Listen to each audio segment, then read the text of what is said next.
A friend and I were chatting about how crazy it is that it's already 2024. I think she even said, isn't it scary that it's already January? So let's talk about fear. What drives it? Is it good? Is it bad? And how to respond to it. Welcome back. I'm Gila Ross, host of the Power Up podcast, where we take real life issues and talk about it from a Jewish perspective to upgrade your everyday life. This episode was part of our Wednesday Wisdom discussion group. To join live or in person, please get in touch for details. I know as Jewish people, our New Year's was 3 months ago or so. But when January 1st comes up, what comes to mind? New Year's resolutions. Can I ask a question? How do you feel about New Year's resolutions? Scary.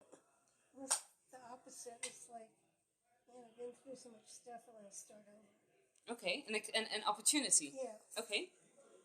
And I think in some ways, it's interesting because I hear what you're saying and I hear what you're saying and I kind of feel them both and I feel like, ooh, it's a new opportunity. But there's also a bit of like deja vu, right? Mm-hmm. I've been here before, right? This is not my first New Year's, right? And this is probably, I don't know if I should be saying this, maybe I'm the only one here. It's not the first time that I've sat and said, ooh, New Year's resolution, right?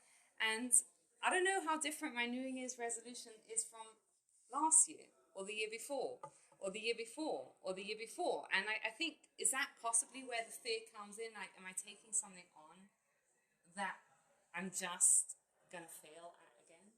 Personally, I feel like Rosh Hashanah feels more like a New Year's because like it's a change of season. There's a lot of exciting like rituals. I love what you're saying about Rosh Hashanah and you know the whole of Rosh Hashanah is built around that.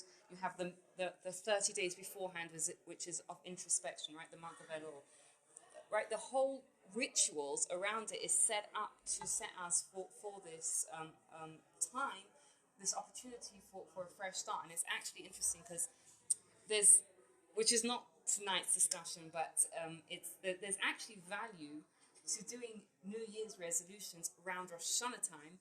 If you have that moment where you're kind of like, this is what I want to be, that there is value around it on Rosh Hashanah. And Rosh Hashanah encourages that within us because, and it's another discussion, so we can do it another time. Please, someone remind me before Rosh Hashanah, we'll do that, right? Why it's valuable to take on resolutions that you may not keep. But it shows who we are in essence, is as a kind of spoiler alert. Following on from this, right? What holds us back from achieving our goals? Whenever you decide to put your goal in, whether it's on a random Tuesday in February, Rosh Hashanah, January 1st, whenever it is, what holds us back from doing it? Because most people, when they decide to take on a New Year's resolution, when they decide, let's drop the words New Year's for now, right? When you decide to take on a resolution, when you decide to take a step in the direction where you want to go to, most of us are doing it because we actually want to achieve it, right?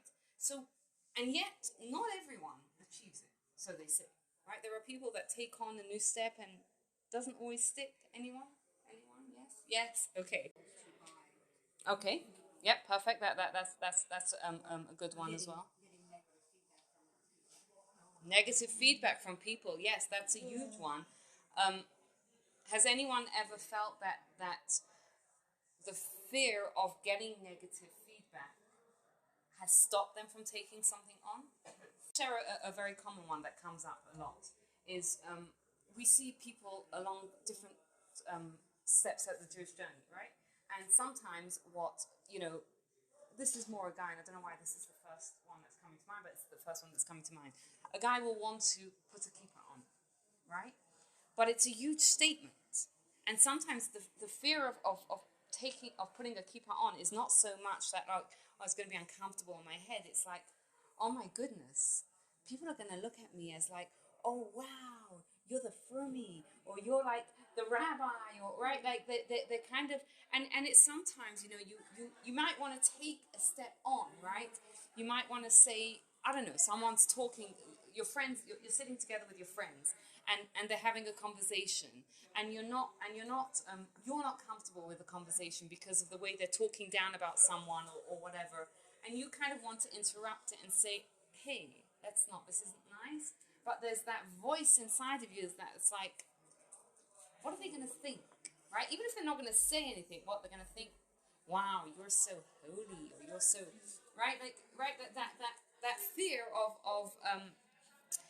of what other people are going to think or say is sometimes a huge barrier to us in number one, in setting that goal, in number two, going for that goal, and number three is committing to that goal, because all you need is like to see someone's like kind of a look, and you're like, okay. I remember in the process that I was writing my book, I at one point part of writing a book in the Jewish world is that you have to, the truth is in any world, but particularly in it's particularly more expensive in the Jewish world, is that you have to raise the money to actually publish a book, to go through the whole process of editing and printing and publishing and all that. It costs a lot of money. So I reached out to someone, and this was like, I'd written about a sixth of my book, and I reached out to someone and I asked them to support the book, right, to help sponsor printing the book. And they could have. They had the financial means to do it, but they turned around to me and they've supported other projects that we were doing at the time. And they said to me, like, we don't support books. We think books are a thing of the past. Like, we love your podcast, we love your digital stuff. Keep going with that. Forget about the book. And even though they weren't saying to me, we don't think you can write, or we don't think whatever, because they kind of sowed that question of like, are books a thing of the past? I stopped writing for 6 months. It wasn't like a conscious decision, like, okay, fine, I'm not think. I just remember, like, I remember getting the email, and then I remember kind of like just not getting back into it. And it took me like 6 months, and I was like, you know what, I'm actually going to get back into it. And again, they did nothing wrong. Everyone's entitled to have what they support, but that's how much we are influenced, and how much the fear of what, I think it wasn't just the fear of what they did, but it was also the fear of failure that held me back. Like, what if I put all this energy into writing this book and I can't find the money to publish it, right? Or what if I publish it and no one buys it, or no one likes it, or whatever, right? So it's that fear of failure in it. So let's talk a little bit about fear, okay? And I want to start off with a story about fear. Esau comes home from hunting, and he's absolutely starving hungry. He comes in, he smells this delicious smell in the house, and he sees his brother Jacob is cooking the soup. So he goes to him and he says to him, can I have some soup? Except he didn't ask so nicely. He asked a little bit more roughly. And his brother Jacob turned around to him and said to him, sure, if you sell me your birthright. And Esau said, yes. Now, the question is, right, he was hungry. And anyone in this room has been hungry. You know you're hungry, right? You know that we make rash decisions. You know the term hangry, right? We all know that feeling and that emotional state. Now, if you came in one day, try and put yourself in this position, and you came in one day and you said, and you were absolutely starving, right? And your neighbor, and you smell something delicious coming out of your neighbor's house, and it's like your favorite food in the whole world, whatever your favorite food is, steak, pizza, I don't know, whatever it is, right? And you smell it coming out of your neighbor's house, and you're absolutely starving, and your neighbor turns around to you and says, sure, I'll give you as much as you want, just give me your house. If you were hungry on a scale of 1 to 10 or 5, would you say yes? What if you were 10 hungry? No? Still no? What if you were 12 hungry? Anyone? Give the house full? It's delicious. It smells really good. You're starving. No? So what's going on here, right? We hear these stories sometimes, and we kind of just like accept it on a very like childlike level. Okay, so he sold his birthright, but this is a person. Esau was a real person, right? Why did he sell the birthright for a bowl of soup? before we can answer that question, let me just ask you the question, what is the birthright? So the Jewish people, the right to work in the temple, right? That was all included in the birthright, right? Okay, so now we have a little bit of an understanding of what the birthright was. Why did Esau sell the birthright? Actually told that not just did it not interest him, and not just was it more of an obligation than it was worth, but the reason why he gave it up and sold it was because he was afraid of it. What does that mean? The birthright, if you think about it, was working in the temple. What happened if someone messed up working in the temple? Exactly. And for those who are listening and not watching, serious consequences, right? They could lose their life, right? The birthright was a birthright and a responsibility.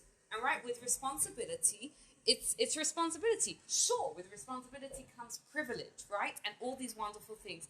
But Esau said, the birthright, I don't want it because I'm afraid that I won't live up to the responsibility of it. Now, when you hear this reasoning of it, what is your thought about Esau? Because we started off, I'm going to go on an assumption here. We started off, I tell you this story, imagine it was the first time you're hearing it. You think Esau is this irrational, starving, hungry 2-year-old who's like, yeah, sure, just take whatever you want, just give me that thing that I want right now, right? Now we hear that actually, yeah, he was hungry and whatever else, but there was a thought process behind it. He was afraid that if I have this birthright, I will not live up to the responsibility of it and I will die. Right, because I won't live up to the responsibility of it. I'll do things that I shouldn't do. And we see in later stories with the sons of Aaron, for example, right? They went in drunk. Again, what that whole story means, we have to really look at what the story means. They lost their lives over it. So Esau was afraid. What do you think about that? What do you think of Esau now that you know that the reason why he sold it is because he was afraid of it? Do you think that's a good thing, a bad thing? Do you have sympathy for him? Or do you think that's ridiculous? Low self-esteem. Low self-esteem, interesting. Was it wrong of him to be afraid of the birthright? So, I would say no. I would think no, right? Like, I can understand that. I've been in positions where I'm afraid to take something on, right? I remember years ago when I was living in Calgary, someone asked me to give a parenting class, and I said okay, and then afterwards I got afraid, and I was like, who am I to give a parenting class? And I didn't. I cancelled it. I decided not to go ahead with it. Was that wrong to be afraid? I mean, I think it's understandable. Yet, if we look through the text of the story, Esau's criticized for it, right? We're told that he belittled it, right? So there seems to be some sort of like criticism on Esau for being afraid of the responsibility of the birthright. Why? What's wrong with being afraid of something? So I want you to hold that question in your mind, and I want to share with you another story that I think is gonna help strengthen the question. Maybe I'll answer it for you, but help strengthen the question, okay? So Cheryl mentioned self-esteem, right? So let's talk about another story of fear in the Torah. This is a story of the Jews. When they came out of Egypt, they're on the way to Israel. And they want to know what's going to happen in Israel, so they send spies. The spies come back, and they told the Jewish people that of what they saw there, and they told them that we felt in our eyes, we felt like we were grasshoppers in their eyes, right? And the whole Jewish people cried and cried and cried, and they were terribly afraid to go into the land of Israel. But what does it mean that they said, we felt like we were grasshoppers in their eyes? And the wording is very interesting, right? Because if we wanted to write that, right, the Torah could have just said, we felt like grasshoppers. What's the addition of we felt like grasshoppers in their eyes. They were projecting their self-image onto the people of the land. Close, very, very close. They were they were projecting, but they were doing it in a way that what they felt is they felt, and again, I think we can hear it, and then we can kind of try and relate it back to our own lives. Is they felt in Israel there are giants, right? And what they felt was like these giants must feel like we are grasshoppers, right? Now it's not that they just felt like we feel small compared to them. They thought to themselves, they must feel like we are small, right? Which is what you're saying. They projected what they must be feeling. And sometimes we do this too, right? We're like, you know what? Like, if I turn around and tell this person that I don't want to have this conversation because it's belittling to someone else, they are going to think that I am holier than thou. How do you know? How do you know what they're going to think? We don't actually know what they're going to think. It could be they will. Could be they won't, right? But what's happening here is that not only did they have a lack of self-esteem, right? Not only did they not realize their own worth, right? What do you mean you felt like you were grasshoppers in their eyes? They could have come back and they could have said, they're giants, they're huge, but that's not what the crux of what they said is. The crux of what they said is we felt like we weren't good enough. We felt like we weren't strong enough. We felt like we were not tall enough, whatever it is, right? In their eyes, right? So number one is they didn't recognize their own worth, right?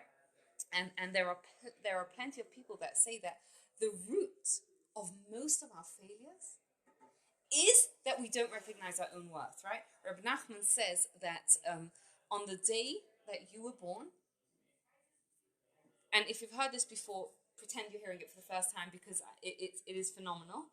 On the day that you were born was the day that God decided the world cannot exist without you, right? Which that means that today, right, when you woke up, God decided the world is incomplete without you, right? Massive world out there. The snow, the mountains, the billions of people, right? And yet, there is something integral about you that the world needs you, right? That is the worth that we have to understand ourselves with, right? That is what we have to really feel with ourselves with, right?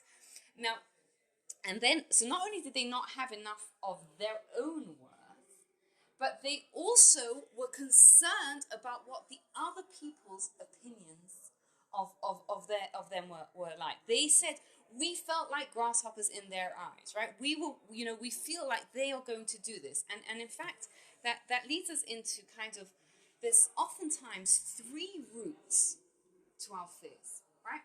When we want to take a step forward in whatever area, direction in our life, in our journey, in our Judaism, there are very often three things that hold us back. And we see this from the strength and of Rivka, right? When it talks about Rivka, it says that she was the daughter of Bethuel and the sister of Lavan. Does anyone know anything about either Bethuel or Lavan? What's Lavan known for? Not a great guy. Yeah, they're both known for their corruption, right? For the trickery and the corruption, right?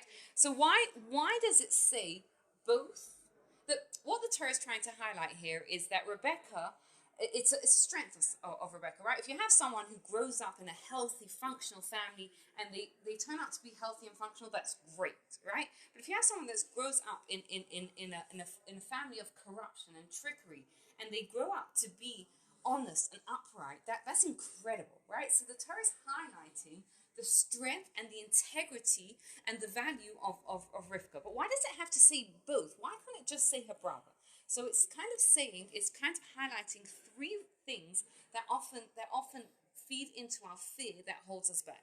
So the first one is that we are worried about being the good one amongst the people that we are close to, right? You know, sometimes you have just people that you're close to, whether it's your family, whether it's friends, whether it's even mentors, right? And we're worried about becoming good compared to them, doing more than them, right? Now, where do we see this in Rebecca? Rebecca, her father was Basur, right? That was her father. And yet the fear of being more honest than her father didn't hold her back, right? Sometimes it's the peer pressure, right? Imagine if you're surrounded by people who are doing something that's not good, whatever it is. Okay, let's go back to the situation of you're amongst a group of friends and they're talking negatively about something, right? In that particular situation, it is a bad influence, right? They are doing something that they shouldn't be doing, and all people do things that we shouldn't be doing, right? But there is that peer pressure of, can I step away from it, right? And it can happen in many, many, many different areas, right? So there's that fear of like, can I step away? What will my friends think if I say or do X, Y, Z, right? Rebecca didn't let that hold her back. Even though Lavan was her brother and Lavan was corrupt, it didn't hold her back from becoming who she needed to be.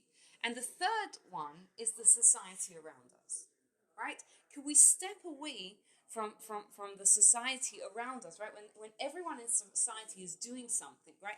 It happens, I'm a parent, so I hear this all the time. But even if you're not a parent, in the adult world, we hear this the whole time, right? But everyone's doing it, right? Whether it comes to, I don't even know what to say. Whether it comes to, fudging on your taxes a little bit, or doing drugs. Thank you, but everyone's doing it, right? Everyone's doing it, and you hear this from grown-up adults as well, and whatever. I mean, signing something that you're not going to agree to keep to, right? For certain institutions or whatever, right? But everyone's doing it, right? But that fear of actually saying, hold on a second, yes, everyone is doing it, but it's not necessarily the right thing because it's hard to be different, right? There is a cost to stepping away and saying, and a lot of times that cost is in our own head, right? Those things that we kind of say of but they're going to think X, Y, Z, they're going to say some X, Y, Z, and sometimes they will, right? Sometimes they will say or think X, Y, Z, and we just kind of have to deal with it. But those kind of three fears hold us back, right? So now let's go back. Now that we hopefully have a little bit more of an understanding of fear, right? Let's go back and understand why the Torah is critical of Esau's fear. We understand it, right? It's a fear. Why would the Torah say that he belittled the birthright if in fact he was really afraid of the birthright? He was afraid of the responsibility. What's wrong with that fear? It's an honor or a privilege to get that birthright, and he so nonchalantly was just like, I don't know. So I want to try and suggest something. You said that, and correct me if I'm misquoting you, but you said, I don't think it was just that he wasn't afraid, but it didn't mean enough to him, right? And I'm going to suggest perhaps that's one and both sides of the same coin, right? And I think back to my early days as a parent, right? And I remember the first few days when I had my oldest and he was a newborn baby and he cries, and there's this fear of picking up this brand new baby. And if anyone has ever picked up a new baby, right?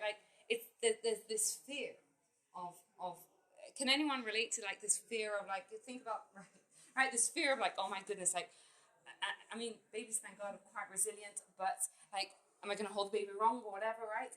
And the baby's crying, and I, as the parent or the caregiver, even if you're the babysitter, I'm afraid of picking up the baby. What am I going to do? Do I walk out the room? If you are the sole caregiver in the house and you are a healthy person, do you walk out the room? Yeah. Why not? You're afraid. Because it's important enough.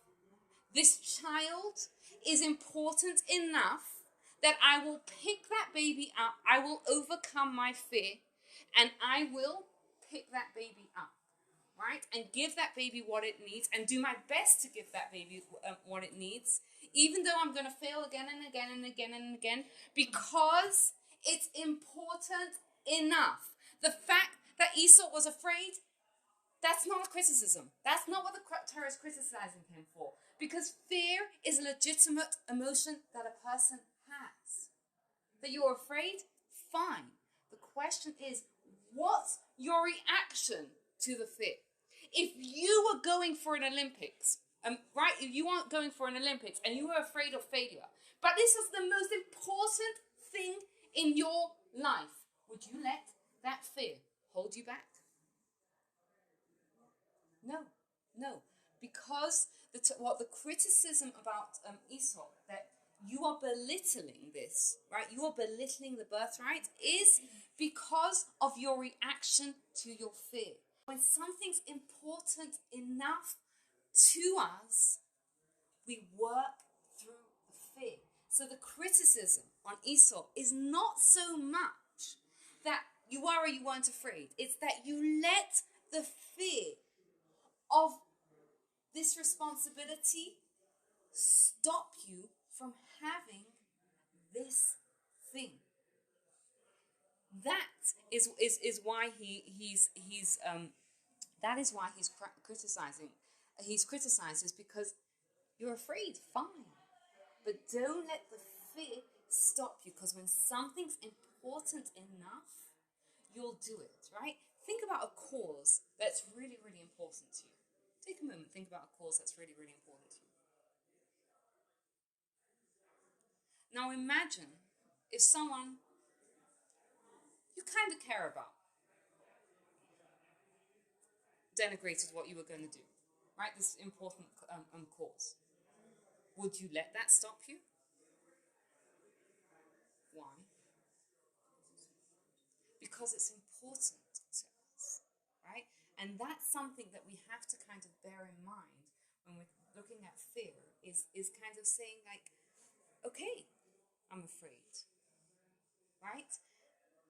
And I'm going to check. Maybe we'll have a second to kind of talk about what that fear is doing. But that fear doesn't need to stop us, and it won't stop us if it's important enough. And now here's the thing. One of the reasons why we have fear is because we have this myth, right? That we feel like I have to do the whole thing.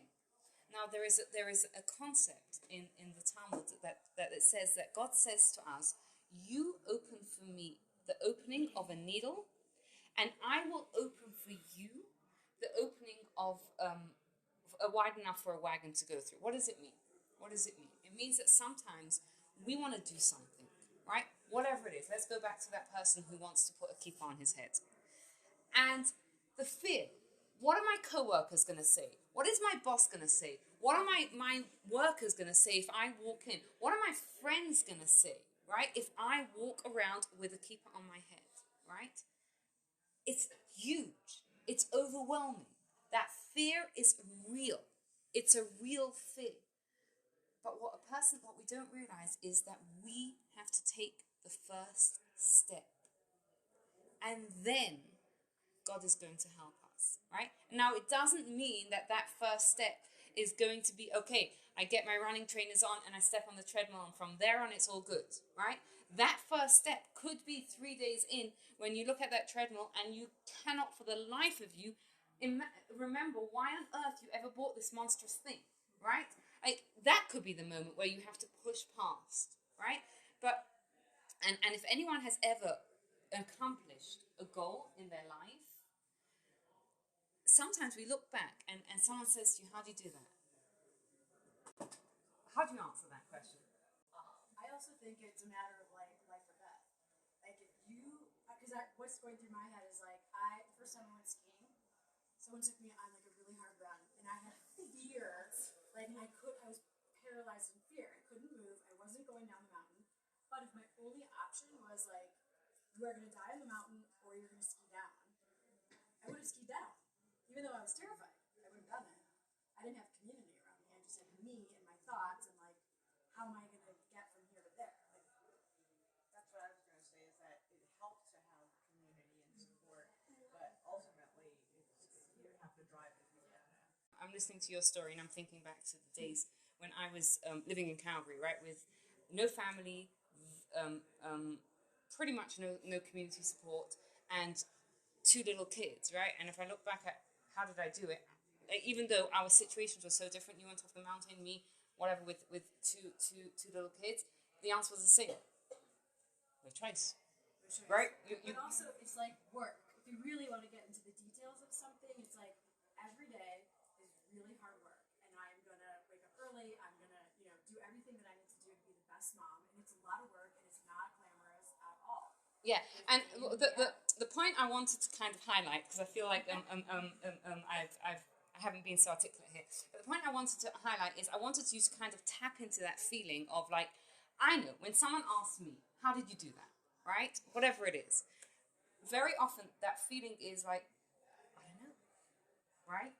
And what that I don't know feeling is, right? Is when someone asks me like, how do you have 8 kids, right? And it's like, I don't know, right? It's why is that thing? Is because this is bigger than me, right? If I was a young mom and thinking to myself, right, I'm gonna have 8 kids. Are you kidding? That's like impossible, right? It's absolutely impossible. And if I was going from where I am right now, if I was, let's say, no kids today, and I would adopt my family as they are now today, tomorrow, and someone would say that to me, I'd be like, are you kidding? That's impossible, right? And if I was to stop and think about it, it probably is impossible, right? That feeling of like, I don't know. And sometimes that we have that feeling at the beginning of something, right? You are in a situation, and very often this is when we're in a situation which is not of our choosing, right? Sometimes it's a health condition. Sometimes it's dealing with a relative that is difficult, or family relationships, and you have that feeling of like, I can't do this, or I don't know how I did that. There is a truth to that, because it's not us on our own. Yes, you have to put in all the work, and yes, every single day is hard work, and it's not glamorous, and you need the community and the support and as much as everything else you get. But there is also a God that helps us along the way, and oftentimes we don't feel it along the way. But that kind of feeling, when we have come past it, right?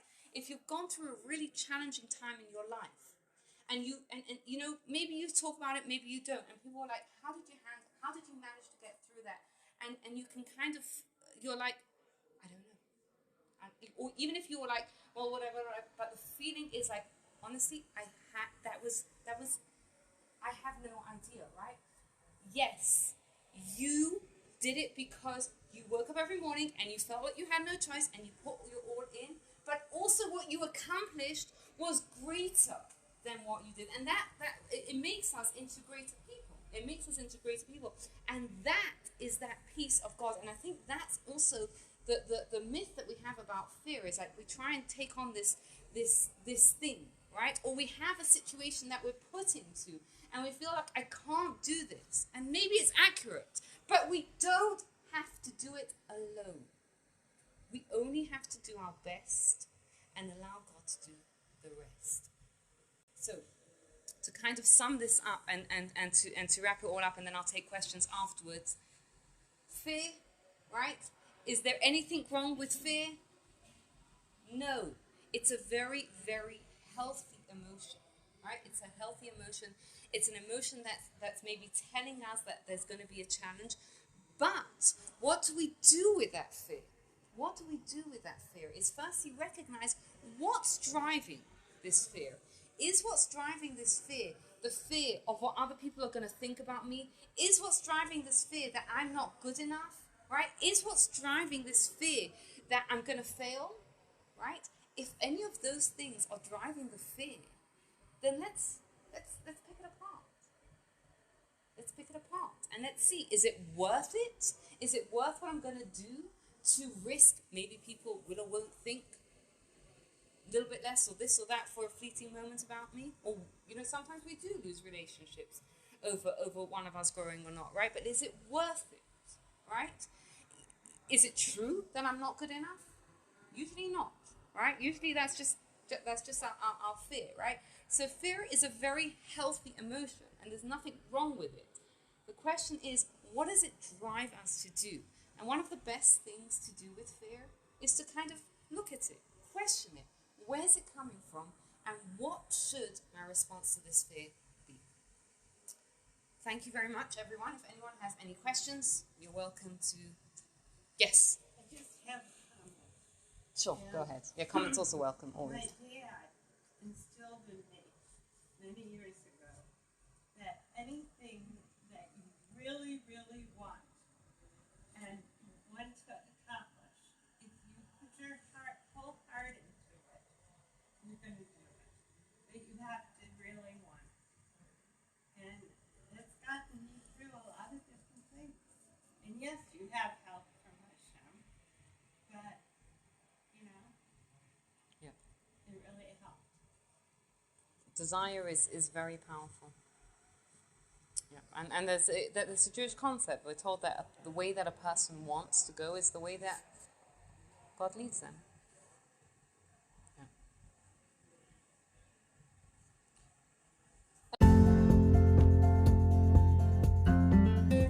Thank you so much for taking the time to listen.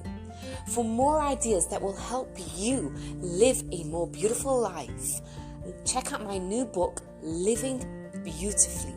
And please take a moment to rate, review, and subscribe to the podcast so you don't miss out. Have a wonderful day.